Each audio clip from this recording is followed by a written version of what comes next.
6. Le mystère de la rivière. Dans un village pittoresque niché au pied d'une montagne, vivaient deux amis inséparables, Antoine et Camille. Chaque jour, après l'école, ils se rendaient près de la rivière étincelante qui traversait leur village. Mais un jour, ils découvrirent quelque chose de troublant, l'eau de la rivière était devenue sombre et emplie de déchets.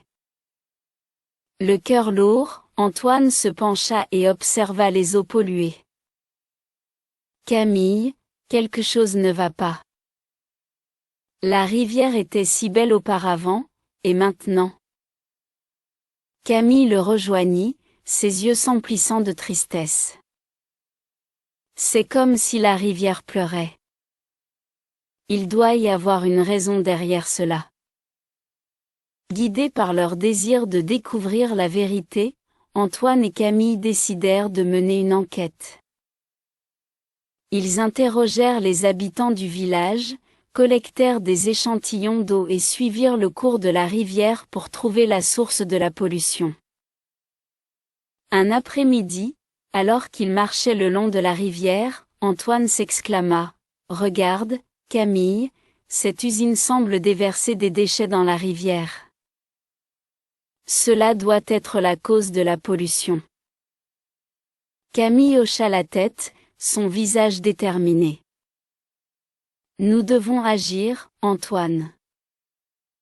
La rivière ne peut pas continuer à souffrir à cause de la négligence des adultes. » Les deux amis décidèrent de réunir les enfants du village pour sensibiliser sur la pollution de la rivière.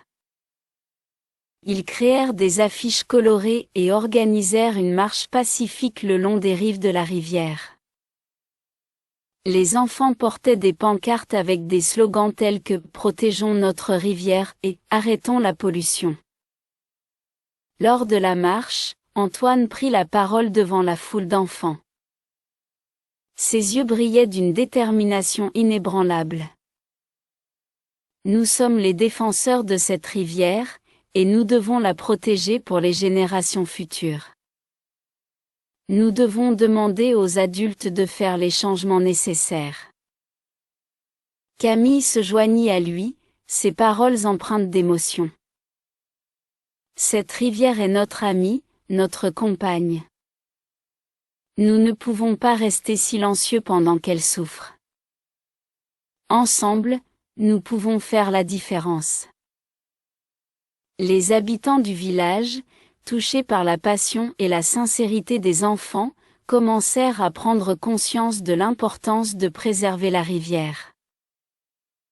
Les enfants écrivirent une pétition demandant à l'usine de cesser de déverser des déchets toxiques dans la rivière. Avec les signatures des habitants du village, ils la présentèrent au maire.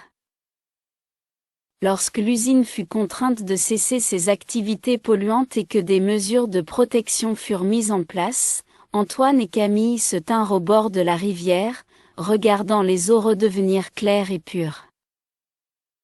Leur cœur était rempli d'une satisfaction profonde, sachant qu'ils avaient sauvé un trésor naturel. Camille posa sa main sur l'épaule d'Antoine et sourit.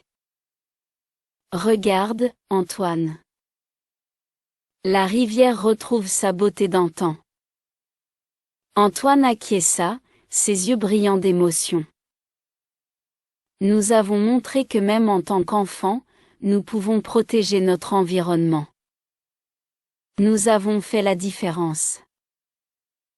Alors que le soleil se couchait et que le ciel était teinté de nuances d'orange et de rose, Antoine et Camille se tinrent côte à côte, leur cœur en harmonie avec la nature.